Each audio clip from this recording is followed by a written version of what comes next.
punto de ser perfeccionada, les voy a dar el último tema porque nos queda súper poquito tiempo, y es uno que ha sido súper polémico, porque cuán fácil o difícil va a ser reformar esta propuesta de constitución, porque hay mucha gente que me lo pregunta, porque ustedes comprenderán, y de acuerdo a las encuestas, no todo el mundo está decidido entre aprobar o rechazar, y hay muchos que quieren aprobar para mejorar, rechazar para cambiar, en fin, hay una serie de nomenclaturas, y la gente quiere saber si una vez que rechazan o aprueben, si eso va a poder ser modificado, y resulta que de acuerdo a un estudio de Horizontal, una organización que está ligada a Evópoli, a la derecha, digamos, el 75% de los artículos del actual texto van a requerir un 4/7 más plebiscito para ser cambiados por el actual Congreso.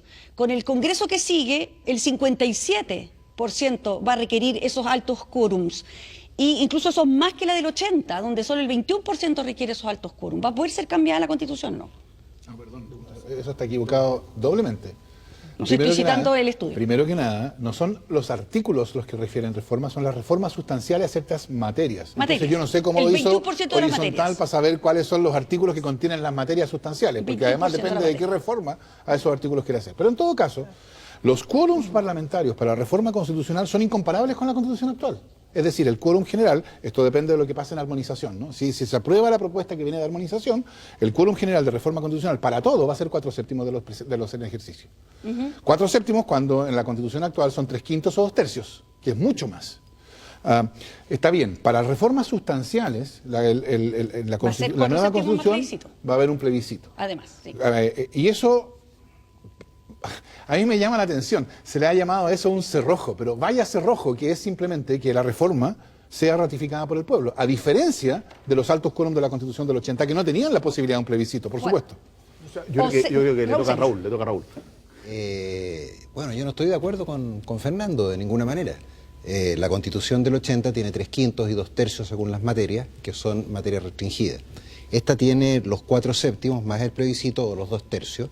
¿Pero para qué materia? Veamos.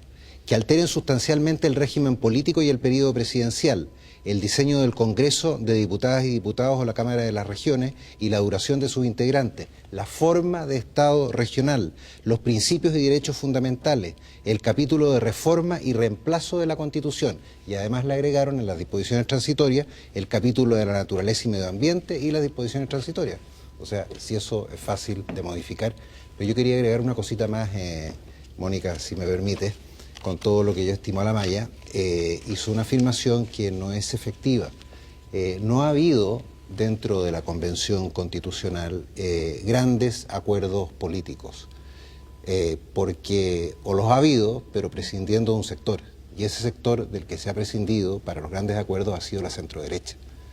Los acuerdos en la Convención han sido logrados por sectores de izquierda y nosotros tenemos básicamente que aprobar o rechazar, pero nosotros no estamos incorporados en las decisiones. ¿Va a ser fácil de reformar esta Constitución, a tu juicio, Amaya? A ver, las constituciones tienen que poder ser reformadas y para eso requieren un procedimiento. Por el principio de supremacía constitucional, por la aplicación de ese principio, debe ser superior a la regla común, digamos, de la mayoría.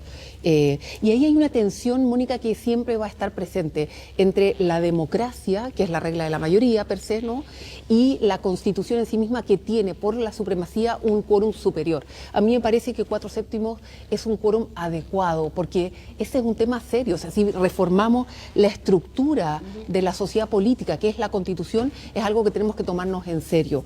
Y entonces los 4/7 más el referéndum ratificatorio de la reforma constitucional, a mí me parece que es una apertura al cambio, pero con cuidado y preguntando a la ciudadanía. Y si no hay referéndum ratificatorio, son 2/3, que es un quórum alto, pero que en el fondo implica un acuerdo transversal. Pero lo que pasa es que yo me acuerdo que, no sé, la izquierda siempre decía que los 2/3 eran muy grandes y que en la Constitución del 80 no se podía cambiar. La regla es 4/7 más plebiscito. Disculpa, yo quiero pronunciarme sobre este punto. Pero yo no he terminado. Por favor. Es que nos quedan solo un poquito minutos para terminar. Fernando, termina, Amaya. No ¿Algo más que agregar? Gracias.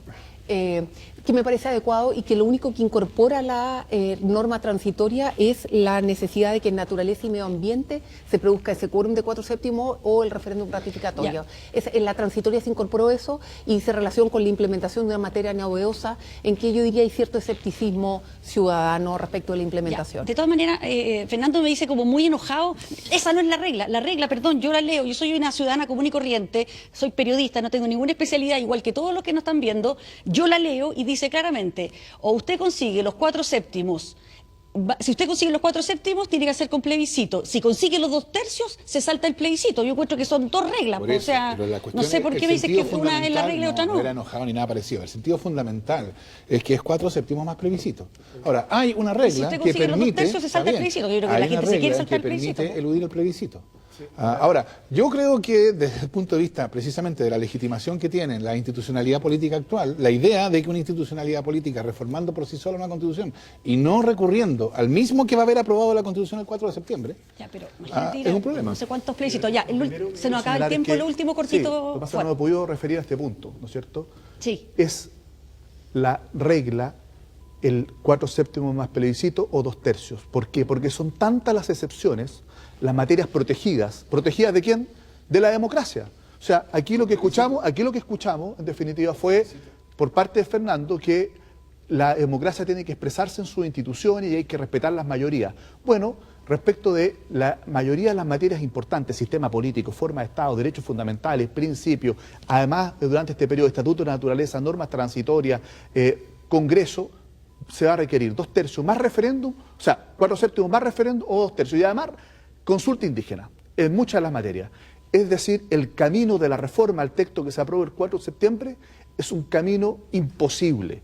Va a ser tremendamente complejo. Va a ser más difícil reformar el texto que se apruebe, si se aprueba el 4 de septiembre, que efectivamente la actual Constitución. Y eso a mí me parece un tremendo problema, porque efectivamente hay que hacer cambios, hay que hacer ajustes. Y no se quiso dejar los 4/7 como regla general, sino que en definitiva se incorporaron tantas materias protegidas con el plebiscito, con los 2/3, además de la consulta indígena, que termina siendo la regla general, los 2/3 del plebiscito y no los 4/7. Muy bien, no se nos acabó el tiempo, desafortunadamente. Con los quórum de la Constitución, Raúl, que establecen mayoría absoluta o mayoría de los presentes, pero en esto otro... yo solamente quiero decir que empieza a surgir un patrón aquí, porque es bien gracioso que Fuad haya dicho que es una manera de proteger a la Constitución de la democracia, que sean 4/7, un quórum parlamentario bajo y plebiscito. Proteger a la Constitución de la democracia mediante ratificación plebiscitaria es una manera bien peculiar de pensar las cosas. Muy bien.